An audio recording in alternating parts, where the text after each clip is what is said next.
ఏ రోజు మనం కేవలం ఒక క్రికెట్ టోర్నమెంట్ గురించి మాత్రమే మాట్లాడుకోవడం లేదు. ఆస్తుల వాణిజ్యీకరణ, ఫ్రాంచైజీ వాల్యుయేషన్, ఇంకా ప్రాడక్ట్ రీస్ట్రక్చరింగ్లో ఒక అద్భుతమైన మాస్టర్ క్లాస్ గురించి విశ్లేషించబోతున్నాం. అదే ఇండియన్ ప్రీమియర్ లీగ్, అంటే మన ఐపీఎల్. కార్పొరేట్ ఫైనాన్స్ మరియు బిజినెస్ వ్యూహాలను లోతుగా అర్థం చేసుకోవాలనుకునే వారందరికీ అందుబాటులో ఉన్న వనరులను $1 బిలియన్ వ్యాపారంగా ఎలా మార్చవచ్చో అధ్యయనం చేయడానికి ఇదొక పర్ఫెక్ట్ కేస్ స్టడీ. ఈ బిజినెస్ కేస్ స్టడీలో ప్రధానంగా 4 కీలక అంశాలను మనం పరిశీలిద్దాం. అవేంటంటే $1 బిలియన్ వ్యాపార నమూనా, T20 ఫార్మాట్ ద్వారా ప్రాడక్ట్ ఆప్టిమైజేషన్, హ్యూమన్ క్యాపిటల్లో పెట్టుబడి మరియు చివరగా డేటా ఆధారిత వ్యూహాత్మక నిర్ణయాలు. సరే, ఇక మాత్రం ఆలస్యం చేయకుండా మనం మొదటి విభాగంలోకి వెళ్ళిపోదాం. ఈ లీగ్ యొక్క అపారమైన ఆర్థిక స్థాయి వెనుక ఉన్న అసలు బిజినెస్ స్ట్రక్చర్ ఏంటా చూద్దాం. అసలు ఒక సాధారణ క్రీడ ఇంత భారీ బిజినెస్ మోడల్గా ఎలా మారిందనేది నిజంగా చాలా ఆసక్తికరమైన విషయం కదూ. ఐపీఎల్ సాధించిన $1 బిలియన్ ప్రసార హక్కులు, అలాగే అపారమైన కార్పొరేట్ స్పాన్సర్షిప్లు ఈ గేమ్ ముఖచిత్రాన్నే పూర్తిగా మార్చేశాయి. వీరు కేవలం స్టేడియంలో టికెట్ల అమ్మకాలపైనే ఆధారపడలేదు. ప్రసార హక్కుల ద్వారా ప్రపంచవ్యాప్తంగా ఉన్న ప్రేక్షకులను చేరుకుని అత్యంత స్థిరమైన రికరింగ్ రెవెన్యూ మోడల్ను సృష్టించారు. ఖచ్చితంగా వస్తుందన్న గ్యారంటీ ఉన్న ఈ ఆదాయం వల్లే ఫ్రాంచైజీల వాల్యుయేషన్ అమాంతం ఆకాశాన్ని తాకింది. ఒక కార్పొరేట్ సంస్థ స్థిరమైన ఆదాయాన్ని, అత్యుత్తమ రిటర్న్ ఆన్ ఇన్వెస్ట్మెంట్ను ఎలా జనరేట్ చేసుకోవాలో చెప్పడానికి ఇంతకంటే బెస్ట్ ఎగ్జాంపుల్ మరొకటి ఉండదు.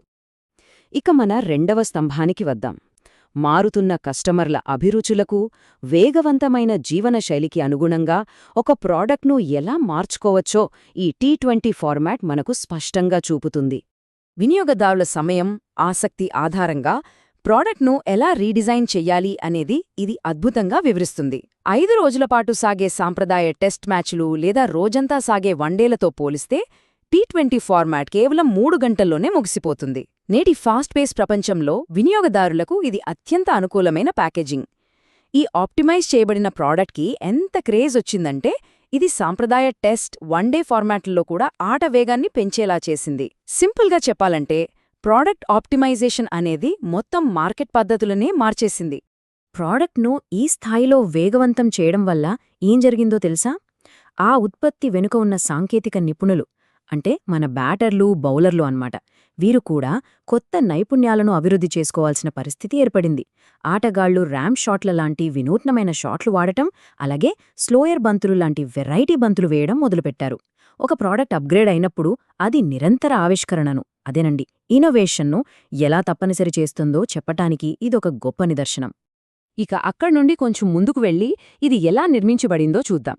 మన మూడవ విభాగం టాలెంట్ పైప్లైన్లు మరియు మానవ వనరుల అభివృద్ధి, అంటే హ్యూమన్ క్యాపిటల్పై దృష్టి పెడుతుంది.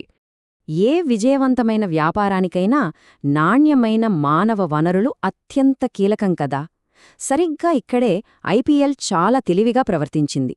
అభివృద్ధి చెందుతున్న మన దేశవాళీ యువ క్రీడాకారులను అపారమైన అనుభవం ఉన్న అంతర్జాతీయ దిగ్గజాలతో కలిసి ఆడేలా ఒకే వేదికపైకి తీసుకువచ్చింది. దీనివల్ల యువ క్రీడాకారులకు ప్రాక్టికల్ ట్రైనింగ్ లభించడమే కాకుండా వారిలో ఆత్మవిశ్వాసం కూడా అమాంతం పెరిగింది.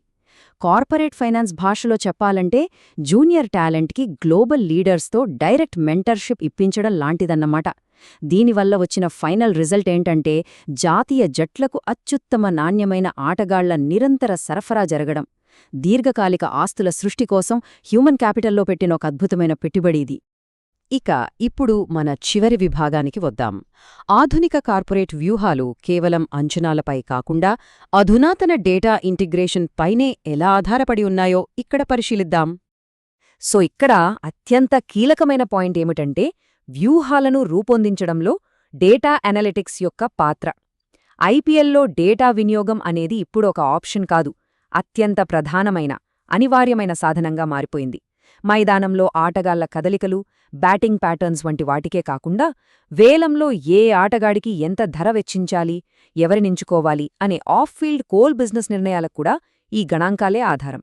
ఆస్తుల కొనుగోలు లేదా క్యాపిటల్ ఎక్స్పెండిచర్ లాంటి వ్యాపార వృద్ధి నిర్ణయాలలో పక్కా వ్యూహాలు రచించడానికి డేటా అనలిటిక్స్ ఎంత ముఖ్యమో ఇది మనకు స్పష్టంగా వివరిస్తుంది. ఈ విశ్లేషణను ముగించే ముందు మనం లోతుగా ఆలోచించాల్సిన ఒక ఆసక్తికరమైన ప్రశ్న ఉంది.